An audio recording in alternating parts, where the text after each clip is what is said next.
Okay. Alyssa, it looks like you are up next. And Liz, I have you set up to do this review. Good deal, good deal.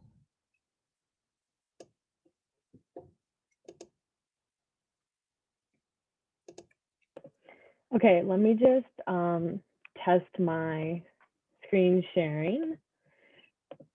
Can you see this? Yes. Okay. That bar is not in the way, is it? No, I think it's fine. Okay, because it's just like the bar is popping up and it's on my screen, but I don't know if it's in your screen. Like there isn't a bar in the middle of it, is there? No. Okay, that's weird. All right, anyways. Let me see.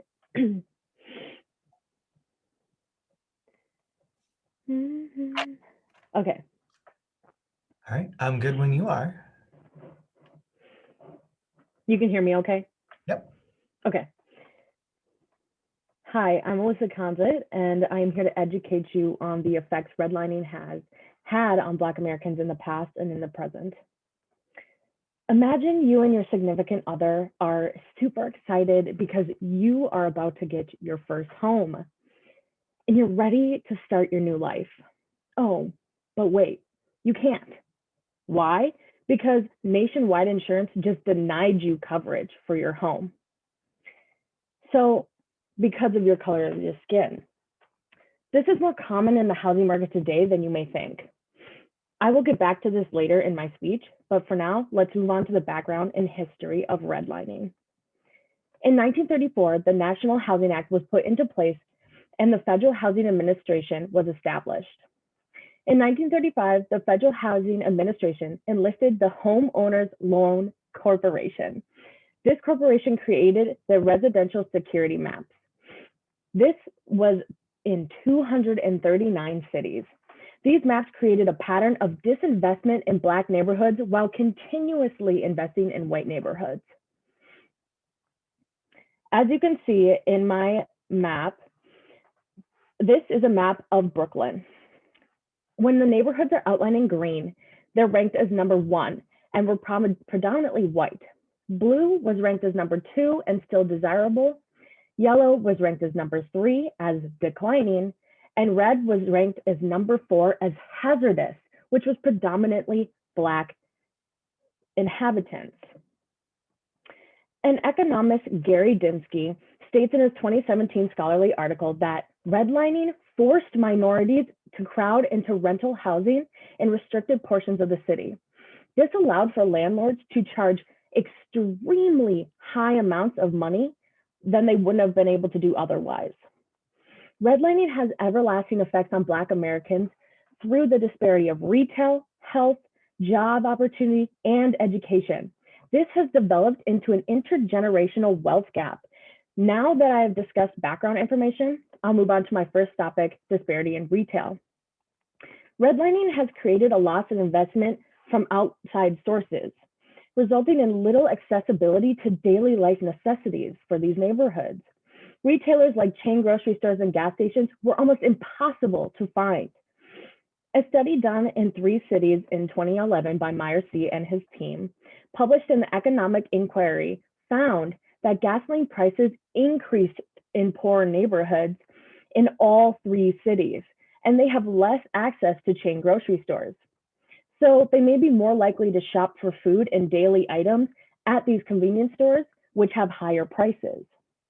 Myers continues by saying that they found a significant relationship between race and gasoline prices and larger premiums associated with poverty. Lastly, Myers found that there is a small poverty premium that created a burden for the very poor living in poor neighborhoods. Redlining created poverty because they were forced to spend their income on higher food prices and gas and transportation, as well as housing. Now I'll move forward to my next point, disparity in health. Research by Dr. Kwati and his team in 2013 shows that needed resources are still scarce, and damaging products such as alcohol and tobacco are aggressively marketed in these neighborhoods. Additionally, a study done in New York from 2013 to 2017 found a correlation between redlining and premature births. This study was done by Krager and his team and was published in the American Health Association. It shows that structural racism, past and present, including previous forms of racial discrimination that are now illegal, can affect current adverse health outcomes today.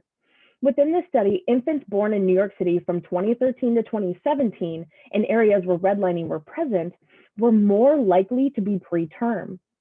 Another study that was done by Nardone and his team in 2020 found that yellow line neighborhoods, which were considered declining, had higher odds of preterm birth when compared to blue neighborhoods, which were ranked as desirable.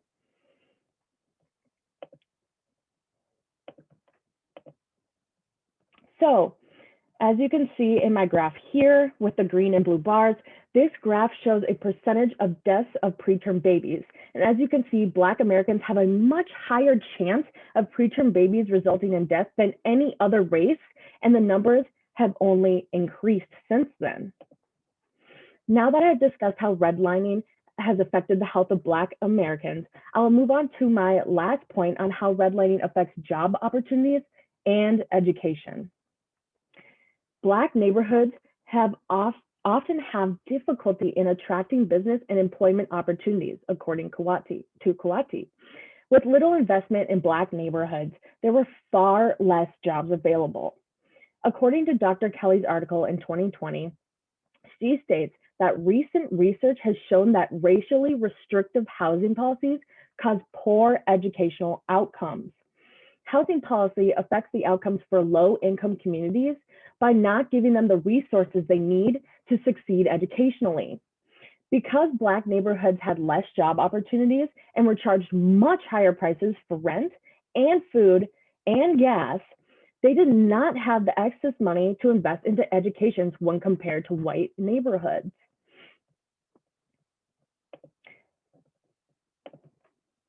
So now that I have discussed, Okay, so if you look at this graph for job opportunity and education, this is, if you look at the last column, this is the percent of high school dropouts in the year of 2016 to 2017. The numbers on the last column represent the dropouts. And as you can see for Black Americans, it was 15.3% for that year, which is the second highest number on the list and is 9% higher than white students. So now that I have discussed disparity in job opportunities and education, I will move on to racial injustice within the housing market today. Black families' rate of home ownership is far less than white families.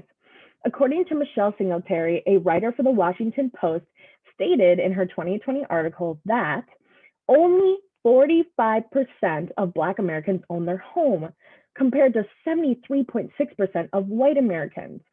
Home ownership is the largest reason the typical white family has almost 8 times the amount of wealth a typical Black family has.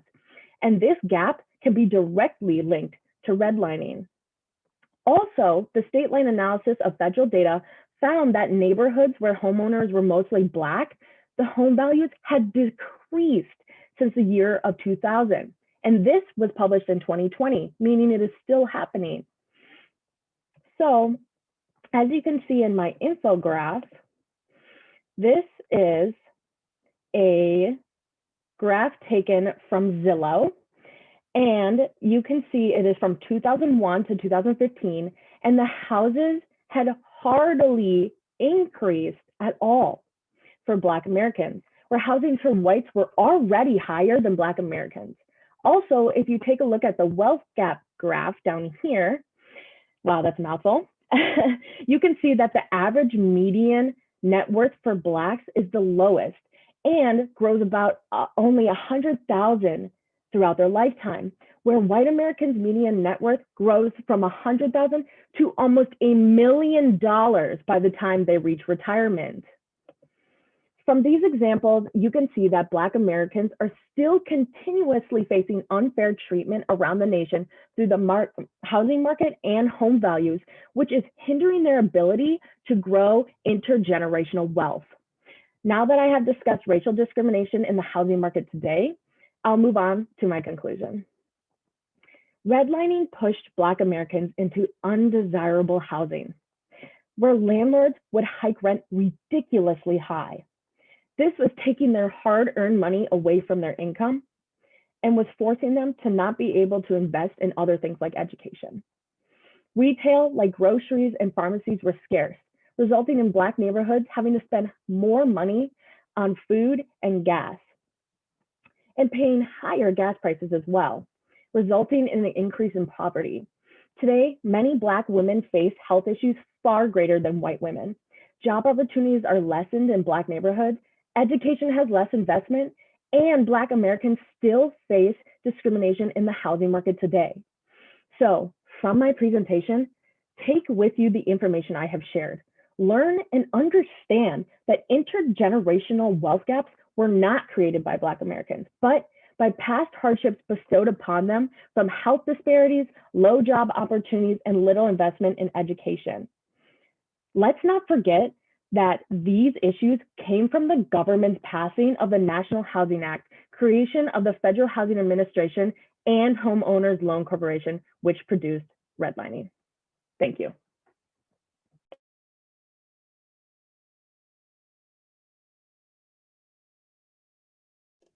Excellent job.